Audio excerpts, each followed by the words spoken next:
Nós vamos ler um trecho na Palavra de Deus, que é 1 Coríntios, no capítulo 15. Nós vamos ler até o versículo 26.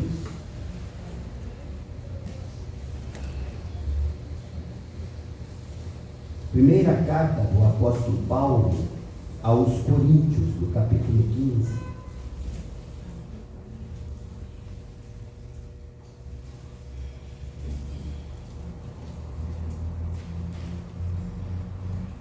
Que é, na verdade,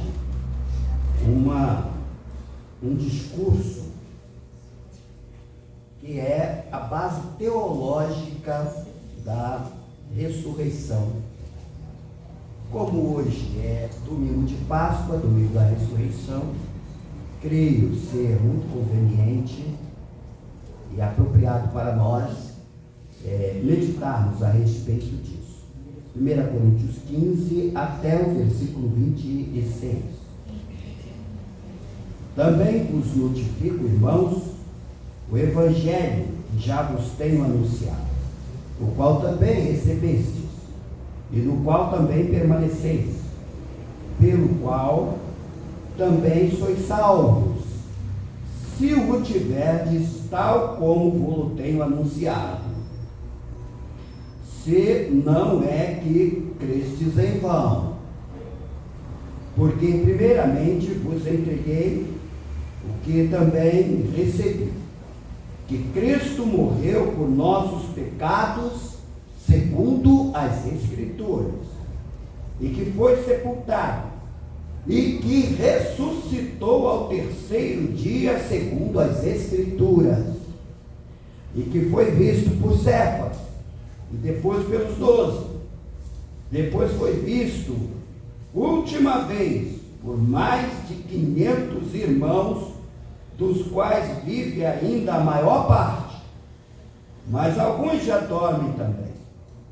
Depois foi visto por Tiago, depois por todos os apóstolos, e por derradeiro de todos, me apareceu também a mim, como a um abortivo, porque eu sou o menor dos apóstolos, que não sou digno de ser chamado apóstolo, pois que persegui a igreja de Deus, mas pela graça de Deus sou o que sou, e a sua graça para comigo não foi vã, antes trabalhei muito mais do que todos eles.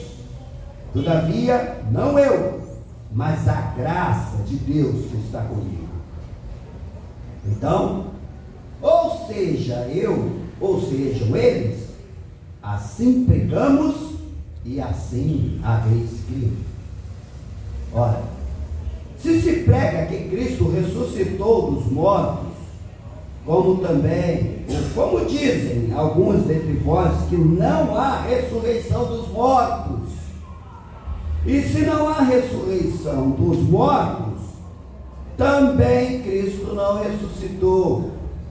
E se Cristo não ressuscitou, logo é vã a nossa pregação, e também é vã a nossa fé, ou a vossa fé. E assim somos também considerados como falsas testemunhas de Deus, pois testificamos de Deus, que ressuscitou a Cristo, ao qual, porém, não ressuscitou. Na verdade, os mortos não ressuscitam, porque se os mortos não ressuscitam, também Cristo não ressuscitou. E se Cristo não ressuscitou, é vã a nossa fé, e ainda permaneceis nos vossos pecados.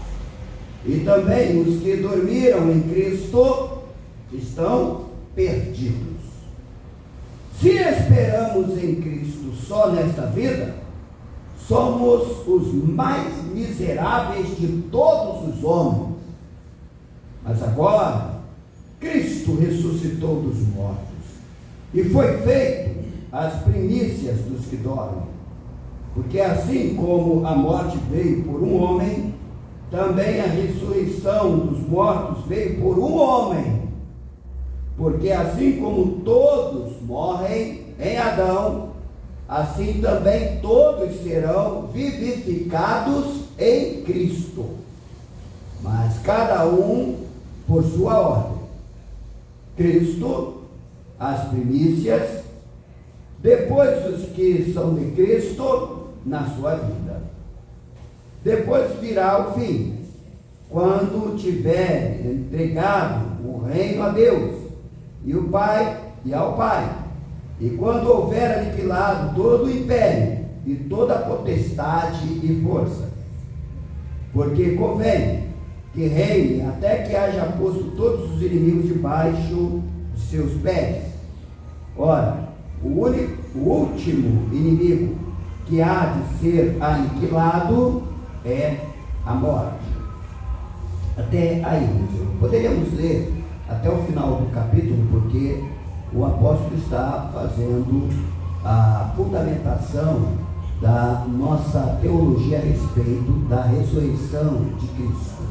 E coisas importantes estão aí, e principalmente o último versículo, quando ele fecha o seu discurso, é tremendamente importante como um estímulo, uma motivação aos crentes para aquilo que devem realizar a tarefa, né? Portanto, meus amados irmãos, sejam firmes e constantes e sempre abundantes na obra do Senhor, e sabendo que o vosso trabalho não é vão do Senhor, porque vocês vão ressuscitar, vocês não permanecerão mortos. Então eu acho a forma como o apóstolo Paulo fecha este versículo tremenda, e é um estímulo para nós muito grande. Alguns dias atrás estava fazendo uma leitura a respeito da constituição do corpo de Cristo quando ele ressuscitou dentre os mortos. E certo comentarista, fazendo referência a isso, disse: totalmente palpável, totalmente perceptível. Os discípulos que o viram e aqueles que tocaram nele perceberam os furos dos pregos nas suas mãos e também o furo no seu lado. Ele mesmo fez questão de mostrar. Mas não podemos também considerar que essa disposição de Cristo para aqueles que haveriam de ser convencidos de que ele ressuscitou dentre os mortos fosse de uma forma também somente natural, como o nosso corpo físico voltando às atividades biológicas. Então a ressurreição estaria associada ao cérebro, como aparece conosco agora. Depois da ressurreição será assim? Teremos órgãos vitais como temos hoje em dia? É bem interessante também nós observarmos que em determinado momento Jesus está em um lugar e imediatamente ele também já está em outro lugar. Ele sai de um ambiente para o outro, atravessando parede. Então ele entrou no lugar do cenáculo, quando estava tudo fechado, ele estava lá, e esse mesmo corpo, a mesma corporificação. Então o comentarista lá fez referência dizendo o seguinte: Jesus realmente ressuscitou, e a ressurreição ela tem um caráter tão diferente desta constituição natural, não sabemos descrever o fenômeno, porque alguma coisa da ordem divina, é uma intervenção divina naquilo que é da constituição da natureza carnal, Deus interferindo. Então é o próprio Jesus, é ele mesmo, plenamente consciente de si, mas apresentando uma corporificação que tem este seu caráter de nos mostrar sobre o que diz respeito à ressurreição dentre os mortos. Jesus não ressuscitou dentre os mortos para esta terra, ele ressuscitou dentre os mortos para a vida eterna, para o mundo que vai além deste. Por isso nós precisamos compreender essas características. Em algumas ocasiões nós vemos na própria história bíblica, pessoas ressuscitando. Até no Velho Testamento você tem ali testemunho de gente ressuscitando dentre os mortos. E é o que? A ressurreição do corpo físico. Jesus mesmo, no seu ministério na terra, ressuscitou algumas pessoas. Ressuscitou Lázaro, ressuscitou o filho da viúva de Naim, ressuscitou uma mocinha que estava morta e logo a seguir foi chamado para isso e então sob uma palavra de ordem, Tabita Cumi, a menina voltou à vida, não é? Então, agora, essas pessoas ressuscitaram, ou seja, o corpo físico, biológico, morto, voltou a viver, mas voltou a viver como corpo físico e biológico, e, ora, naturalmente, se porventura não estão aqui conosco agora, é porque esse mesmo corpo que foi ressuscitado por Jesus voltou a morrer. Então, não houve uma trasladação, como aconteceu no caso, como aconteceu no caso de Elias. Essa semana ainda ouvi uma discussão a respeito, o que foi feito no corpo de Moisés? Moisés morreu, né? E está lá no texto bíblico, final do Deuteronômio, apontando que ele veio a falecer, morreu.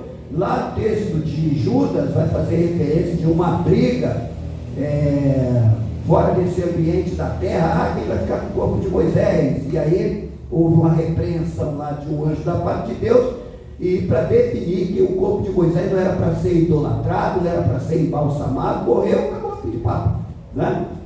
Mas é interessante que no dia em que Jesus resplandeceu o seu rosto, lá naquele monte, e sob a presença e o testemunho de pelo menos 3 discípulos, Moisés estava lá, e estava junto com Elias, ou seja, todos dois adquiriram uma corporificação que os discípulos conseguiam identificar, e o mesmo Moisés e o mesmo Elias nesta mesma constituição. Muito bem, a ressurreição então torna-se a base para o que sustenta o Evangelho, torna o cristianismo a única e verdadeira religião do mundo. Ou seja, nós temos diversas religiões, com diversos tipos de proposições e credos, mas quem dentre todos os fundadores das religiões ressuscitou dentre os mortos, e de forma testemunhal, irrefutável? Há um livro que foi escrito na década de 80, falando sobre as evidências da ressurreição de Cristo, e quem escreveu o livro estava utilizando de recursos do direito, e com a finalidade de estar convencendo os seus leitores de que nenhuma instituição ou nenhuma pessoa teve ferramentas para se opor ao fenômeno da ressurreição de Cristo. E o autor chegava à conclusão o seguinte: se os seus opositores não tinham como contestar a ressurreição, então ressuscitou de fato, porque não teve contestação. E aqueles discípulos eram bem minoria e estavam sob medo e sob perseguição. E se porventura houvessem de estar defendendo uma causa louca, poderiam defender qualquer coisa, como tantos outros que vieram antes de Cristo e morreram e foram considerados e acusados como seditores, por produzirem sedição. Então, ora, quem haveria de estar defendendo uma causa perdida? Uma causa que não levaria a lugar nenhum, só levaria morte e perseguição. Ora, portanto, nós temos esse argumento como muito forte para caracterizar que o cristianismo é a única e verdadeira religião do mundo. Agora, isso aí para nós deve ter um efeito muito poderoso na nossa vida, porque muitas vezes nós estamos lidando com uma sociedade que defende uma qualidade de ética diferente de todos os outros demais tempos. Os discípulos de Jesus e a cristandade ao longo da história da humanidade não se preocupavam na questão de ética, estavam preocupados em compartilhar a mensagem que Jesus lhe deu, e compartilhavam com ousadia. E porque compartilhavam com ousadia, eram perseguidos.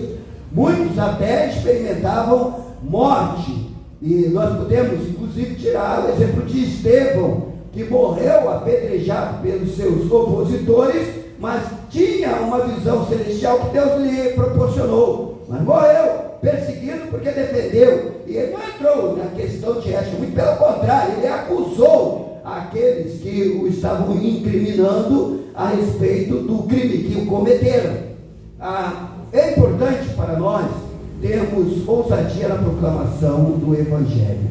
Nós temos irmãos, nós estamos em meio a uma campanha de missões mundiais, e muitos cristãos estão em países que são tremendamente opositores ao Evangelho, e eles estão ali correndo risco de morte, estão colocando a sua vida sob risco, mas de uma forma infundada, sem motivo. Qual é a motivação dos tais? Qual é a motivação?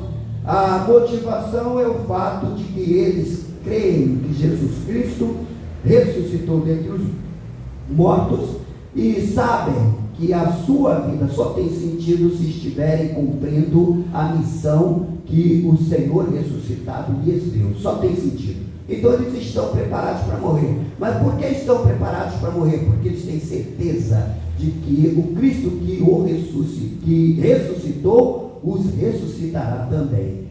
Os irmãos conseguem perceber as implicações da ressurreição de Cristo aí? No entanto, aqui nessa teologia, o apóstolo Paulo vai chamar a atenção para coisas interessantes. A palavra ressurreição, anastasis, significa voltar a ficar de pé, ou ser levantado.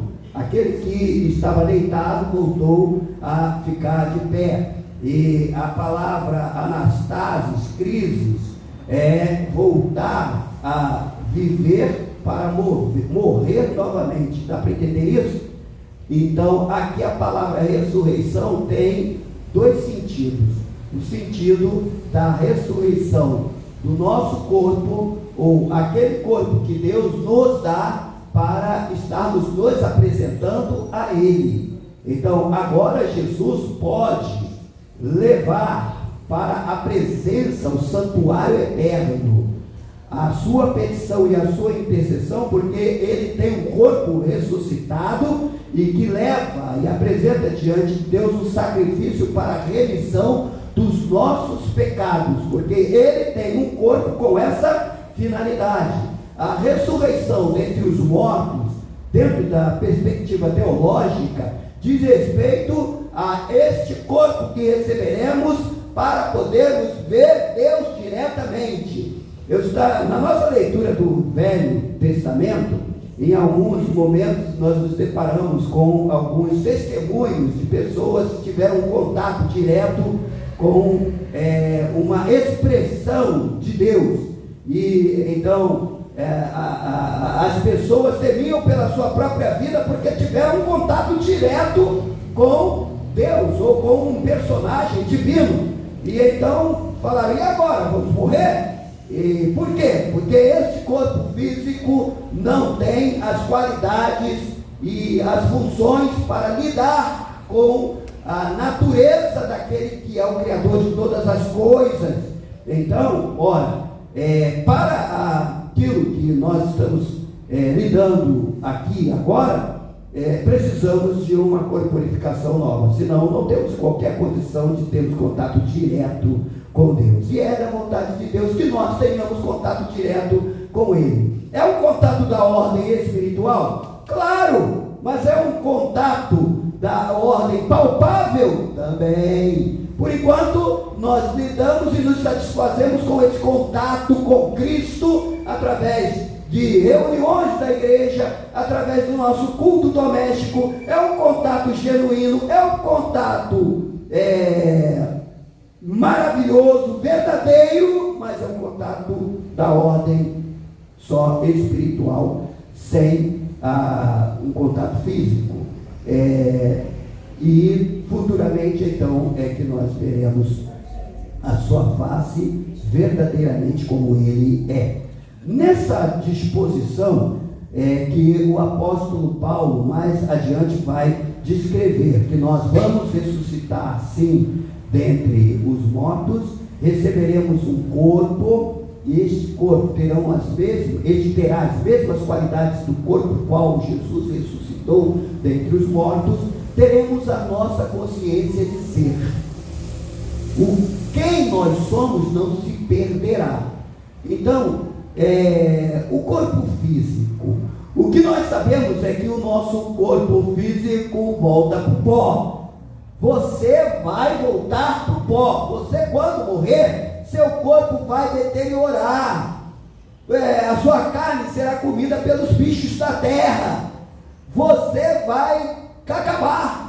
Até os seus ossos vão se acabar. Isso se você não for, não virar fóssil.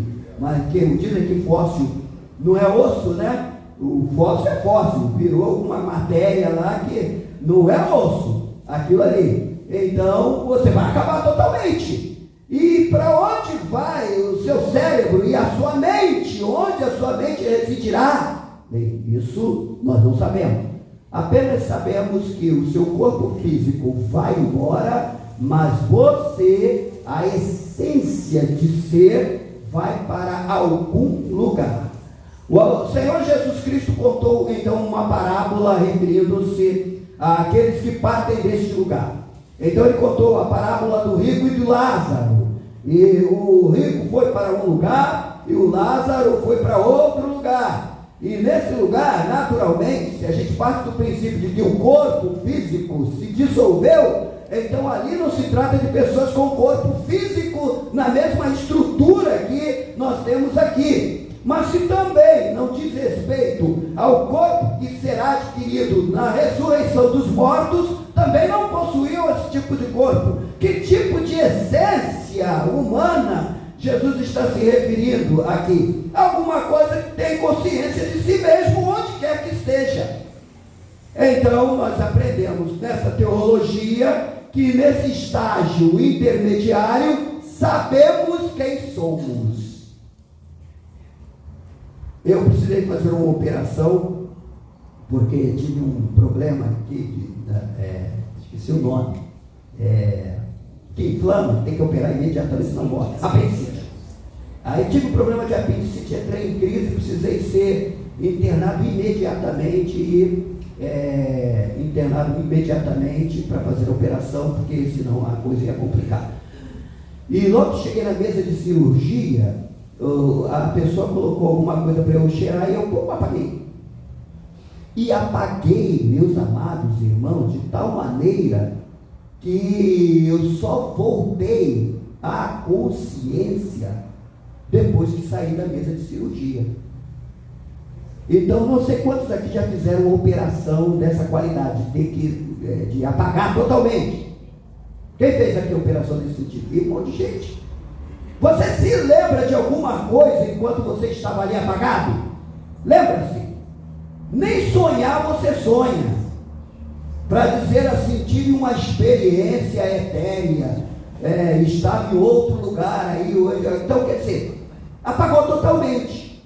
E isso, o que nós estamos aqui querendo referir é que o estado intermediário não diz respeito a um apagão. Quem defende essa teologia está ali do outro lado da pista, lá perto do Maria Dália, uma igreja que tem ali, de que você sumiu, você desapareceu, você só vai ressuscitar daqui quando Jesus voltar. Então não há consciência, não há nada. Você então agora virou um nada. Você foi aniquilado e só vai voltar a ser alguma coisa no dia da ressurreição de Cristo. Isso é perigoso. É uma teologia perigosa. Por quê? Porque se você virou nada, Deus pode trazer você a vida do jeito que Ele quiser. Mas e se você, nessa vida aqui, foi um ímpio? Então, se você virou nada, Ele pode tornar você uma nova pessoa injusta. No entanto, o princípio da responsabilidade pessoal, que é defendida tanto no Velho quanto no Novo Testamento, inclui que você não é um nada. Você tem uma essência pela qual você é responsável e você responderá por ela diante de Deus. Por isso, a defesa desse estágio intermediário, que não é ressurreição, é aquele momento pós-vida na terra, qual você estará respondendo diante de Deus. É um estágio que é irreversível. Daí, é só para pior ou para melhor, mas reverter-se nunca mais. Por isso, em nossa teologia, nós não admitimos de forma nenhuma que algum indivíduo, porventura, teve a experiência de morte física, voltou. Ninguém. Um dos textos mais difíceis da Bíblia é o texto, e não sou eu que apenas digo isso, a maioria dos eruditos entende dessa forma. É o texto lá de Saul fazendo uma entrevista com a feiticeira de Endor. Por que é um texto dificílimo? Pelo menos dentro da perspectiva da teologia do Velho Testamento. Se você ficar só lá, naquele texto, você terá tremenda dificuldade em querer raciocinar naquele texto a partir de uma mentalidade do Novo Testamento. Porque ali, o que Saul fez? Ele foi para Endor, encontrou uma feiticeira e pediu a feiticeira o seguinte: faz levantar ele no meio dos mortos a Samuel. Eu preciso conversar com Samuel, porque ninguém aqui vai me ajudar, estou em pé de guerra e eu preciso de uma palavra de alguém com autoridade, com poder. E a feiticeira disse o seguinte: você mesmo me proibiu de ficar fazendo essas mandingas aqui, você falou para eu não fazer macumba. E aí ele falou: não, faz dessa vez só. Já começa o negócio já meio complicado. Então, faz essa vezinha aqui, porque eu preciso de toda forma ter um contato com Samuel. E então, na medida em que a feiticeira estava nesse seu feitiço ali, fazendo a coisa acontecer, então ela viu alguma coisa, e o que ela viu produziu nela um espanto muito grande, e ela gritou e chamou a atenção de Saul, falou: você é Saul, e você fica pedindo para eu fazer essas coisas. E ele falou: cala a boca, mostra para mim o que você está vendo. E então ela falou: estou vendo como que anjos que estão vindo. E aí ele fala, e ela incorporou ali o Samuel, incorporou. E aí, então o Samuel ficou falando ali com Saul. E aí, qual é o problema dessa teologia? Saul, de fato, estava em entrevista com Samuel, porque todos aqueles discursos de rejeição de Saul, aquele ente que retornou declarou a Saul, aquele ente que voltou. Então, ali a expressão bíblica referindo-se a quem falou com Saul está dizendo: foi Samuel quem falou com Saul. E se ficarmos só na linha de interpretação do Velho Testamento, nós vamos entender: foi Samuel quem falou com Saul. Mas aí nós temos agora uma palavra do Novo Testamento que diz o seguinte: convém ao homem morrer uma só vez. Quem foi não volta mais. Se quem foi não volta mais, então nós chegamos à conclusão que não foi Samuel quem veio falar com Saul. E nós temos aí uma forma de destrinchar esse problema teológico. Por quê? Porque quando o Espírito de Deus afastou-se de Saul e entrou em Davi, agora outros espíritos ordenados e permitidos por Deus estão tomando a vida de Saul e trazendo a ele também sentimento de agonia constante. Então, Saul era o tempo todo atormentado por demônios.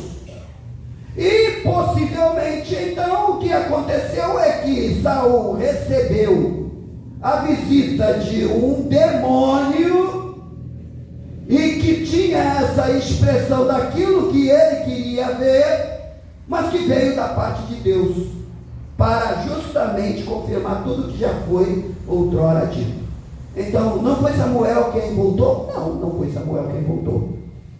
Então, agora nós temos esse entendimento de que a ressurreição, ela tem de ser uma só vez e de uma vez por todas. Quem foi, não volta mais.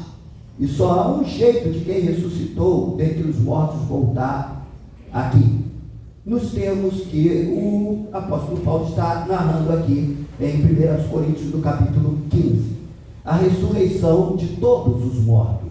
A teologia pentecostal, baseada no dispensacionalismo, que é uma interpretação das últimas coisas do fim, vai defender que haverão dois tipos de ressurreição. Primeira ressurreição para os crentes.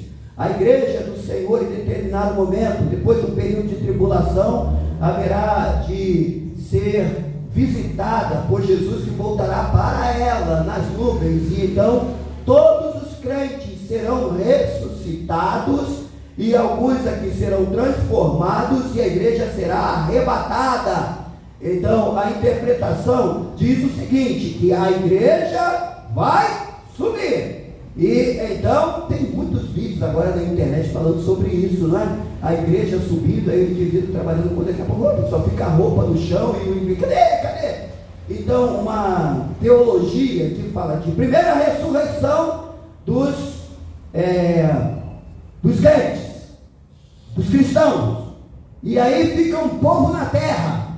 Na teologia do dispensacionalismo diz o seguinte: na medida em que a igreja não está mais na terra, na medida em que não há mais a possibilidade de evangelização, se não há mais a possibilidade de evangelização, o Espírito Santo também não está na terra. E se não há nem igreja nem Espírito Santo, imagine que virou um território de operação deste que é o príncipe deste mundo, que trabalhará livremente. E depois então a igreja voltará e reinará com Cristo por 1000 anos. Ou seja, uma total destituição de entendimento e também serviço a Deus nesse período. E o mundo então desconhecendo Deus totalmente. Então agora virá um novo momento, qual a igreja voltará com Cristo e Jesus reinará, e durante esse período do reinado, durante 1000 anos, haverá uma submissão de todo o mundo à igreja e a Jesus. E aí, então, depois desse período aí, surge uma situação onde haverá o segundo arrebatamento, onde todos vão estar sendo arrebatados. E assim que o dispensacionalismo crê. Estou fazendo assim, uma pincelada rápida a respeito dessa teologia. Nós não cremos assim, de jeito nenhum. Não é a nossa teologia. Nós somos alienistas, em princípio, e a nossa teologia é o seguinte: Jesus voltará a este mundo de uma vez por todas, e todos vão ressuscitar para a vida e para a morte. Então, peraí, mas como é que é ressuscitar para a morte, se ressuscitar, a palavra significa exatamente sair de uma condição de morto e voltar a ter vida? Bem, a ideia de anástasis, crises, vai significar exatamente o indivíduo que recebeu uma corporificação, está consciente de si mesmo, mas haverá de encarar o juízo de Deus para receber a pena de morte eterna. Mas qual é o sentido de morte eterna? Você está em estado de condenação. Em alguns momentos, o próprio Senhor Jesus Cristo, quando vai referir-se a esta qualidade de existir, é da pior forma possível. Ele vai referir onde há choro e ranger de dentes, onde o seu bicho nunca morre e onde há fogo eterno. Então, lá em Apocalipse, no capítulo 20, vai fazer referência a isso aí, como lago de fogo e enxofre, e essa é a segunda morte. Ou seja, o indivíduo ganhou uma ressurreição, foi ressuscitado, ganhou uma corporificação, e essa corporificação só é possível porque Jesus mesmo ressuscitou dentre os mortos, e ele vai com essa corporificação experimentar condenação eterna. Por isso, irmãos, também, abrindo aqui um parênteses, nós não podemos em momento nenhum tratar a ideia de ressurreição de uma forma banal, porque aquele que porventura não tiver o seu nome escrito no livro da vida, ai dele. É uma mensagem que temos que estar pregando o tempo todo nos púlpitos, principalmente no tempo que vivemos, onde muitos púlpitos estão muito preocupados em trazer o céu para essa terra aqui, mas não estão preocupados em falar sobre inferno, sobre condenação, sobre céu, não estão preocupados em pregar sobre o livro da vida. Os nossos púlpitos precisam trazer essa realidade espiritual para o conhecimento das pessoas, porque senão muitas estarão indo para o inferno, o lugar de condenação eterna.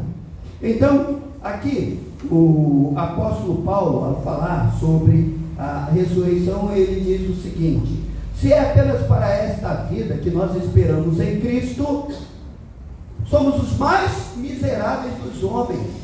Por quê? Porque a proposta de qualidade de vida que o mundo oferece traz muitas opções e possibilidades. Certo comentarista disse o seguinte: nós temos tantas coisas que podem trazer prazer e bem-estar para o nosso corpo físico aqui nesse mundo. Agora, se não existe eternidade, isso aí não foi um comentarista, foi alguém que eu ouvi falando, né? Dizia assim: se já não existe eternidade, se Cristo não ressuscitou, então vamos enfiar o pé na jaca, vamos aproveitar o que puder da vida, todos os prazeres e oportunidades. Se Jesus não ressuscitou, nós não precisamos nem de ética, não precisamos de valores morais.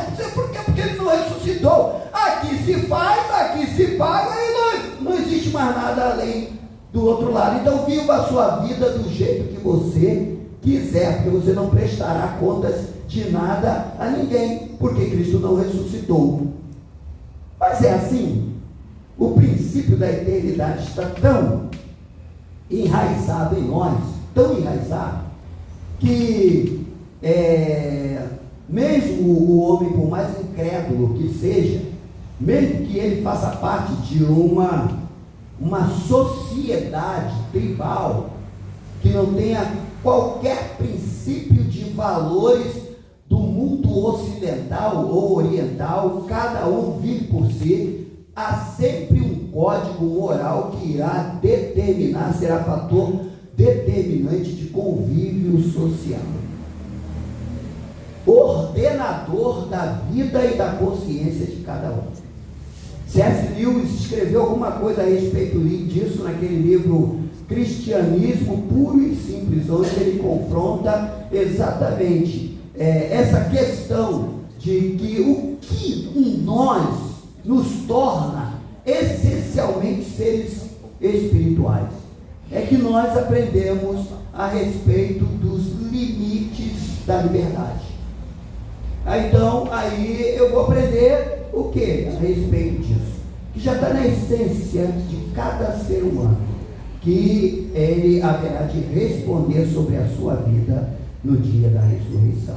Então, por que nós não somos os mais miseráveis dos homens? Porque nós sabemos exatamente o que aconteceu na ressurreição. Nós sabemos isto que diz respeito à antropologia humana, nossa essência.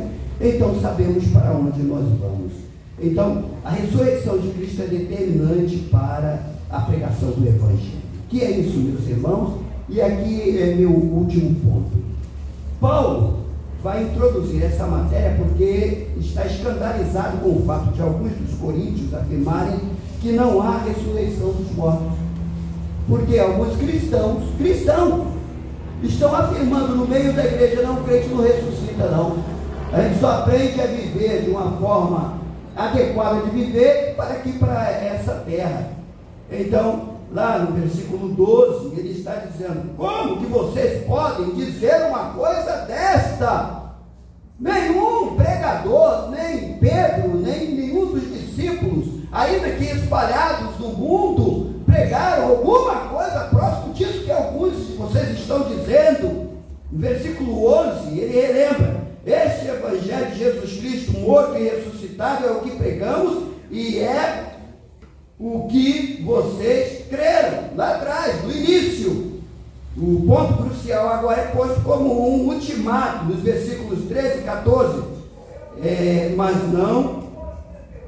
Mas se não há ressurreição dos mortos, então Cristo não ressuscitou. Se Cristo não ressuscitou, é vã a nossa pregação e também a vossa fé. Então, uma coisa vã é uma coisa sem sentido. A palavra vã vai significar coisa que é inútil, sem valor, portanto, se torna insignificante. No entanto, meus amados irmãos, aqui, nos versículos 17 a 19, o apóstolo vai aprofundar a gravidade da rejeição da pregação e da ressurreição de Jesus Cristo. Se Cristo não ressuscitou, é vã a vossa fé, estáis nos vossos pecados, e também os que dormiram em Cristo perecem. Se apenas nesta vida temos esperança em Cristo, então somos os mais miseráveis dos homens. Agora, de que vale acreditar em um céu maravilhoso, onde não há lágrimas, não há choro, não há morte, não há dor, não há velhice? De que vale investir na vida eterna se ela não existe? Então, em primeiro lugar, igreja é para cristãos. Quem não é cristão está perdendo seu tempo aqui dentro. Segundo, igreja é para pessoas que têm firme convicção de que no dia de Cristo Ele o ressuscitará. Então, você vai ressuscitar sim. Você vai voltar à vida. Você vai voltar dentro de um corpo que haverá de apresentar-se diante de Deus. Então, por isso, neste domingo, nós estamos meditando sobre o domingo da ressurreição. Porque a teologia da ressurreição, às vezes, é pouco trabalhada dos púlpitos. Alguns irmãos desconhecem as implicações. O que é isso? Como que vai ser? E o que cremos? Que Jesus vai voltar a este mundo. Porque Ele foi. E Ele prometeu: eu vou voltar. E quando Ele voltar, então, conforme diz aqui nosso texto de 1 Coríntios, os que morreram estarão recebendo corpo novo. E os que morreram ressuscitarão primeiro. Serão transformados e apresentados diante de Deus. E isso vai levar quanto tempo? Qual é o processo? Bem, se interpretarmos as Escrituras na forma como se apresenta lá em Apocalipse, final do capítulo 20, vai ser assim, estado de tempo. Tudo muito rápido. Mas está dizendo, primeiro os que morreram vão sair. Estão nos mares, morreram afogados, vão ser levantados de onde morreram. E, enfim, os que estão no reino dos mortos, todos serão levantados. E depois nós que estamos vivos, quando ele fala nós, ele está se referindo não apenas a cristãos, ele está se referindo a crentes e ímpios. Todos os homens serão transformados. A ideia de transformação é exatamente essa que aconteceu no corpo de Cristo depois que ele ressuscitou. Um corpo que agora pode lidar com as implicações espirituais. Isso tudo num zap de tempo. Então, apreciam livros, e o que não estiver com o seu nome escrito no livro da vida haverá de experimentar a condenação eterna. E aqueles que têm o seu nome escrito no livro da vida haverão de experimentar a salvação eterna. Mas todos ressuscitarão. Então, neste culto de celebração da ressurreição, também nós refletimos sobre as implicações de ressurreição. Ressurreição não é apenas para crentes. Ressurreição é para todos os seres humanos, ímpios e justos. Todos vão ressuscitar. Todos haverão de ver a face de Deus.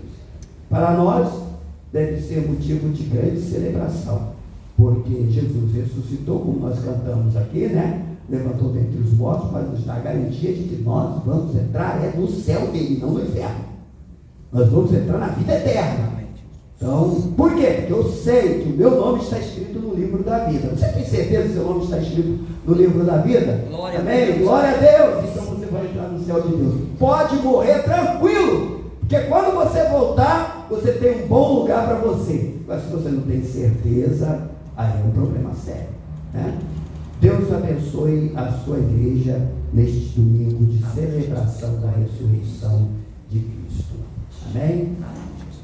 Nosso Deus e Pai, muito obrigado por este tempo de meditação, de reflexão. Agradecemos ao Senhor porque temos uma fé extraordinária, e que a nossa vida aqui neste mundo não é vã, e a nossa fé não é vã. Sabemos para onde vamos, sabemos muito bem o que nos aguarda para o futuro. Cremos que Jesus Cristo ressuscitou dentre os mortos, porque senão toda a história da humanidade não teria qualquer sentido, e a existência de todas as coisas também não tem qualquer sentido. Por isso, Deus, nós aguardamos no Senhor o dia da tua vitória, o dia em que o Senhor nos premiará com o que o Senhor já reservou para cada um de nós por toda a eternidade. Senhor Deus, agora eu oro pela tua igreja, que tem uma missão a cumprir nesta terra, a proclamação do Evangelho da salvação, que traz vida para os que estão mortos em seus pecados e delitos. E nós somos exortados a pregar o Evangelho, e que possamos fazer isso por amor, porque temos aprendido a respeito das implicações daqueles que morrem sem Cristo. Que o Senhor possa nos dar autoridade, uma mensagem viva e clara desta maravilha, a ressurreição de Cristo, que o mundo precisa ouvir, que o mundo precisa saber. Abençoa a tua igreja, o ministério que o Senhor tem para os crentes aqui até o dia do Senhor. Oramos e agradecidos por este momento tão precioso, em nome de Jesus. Amém.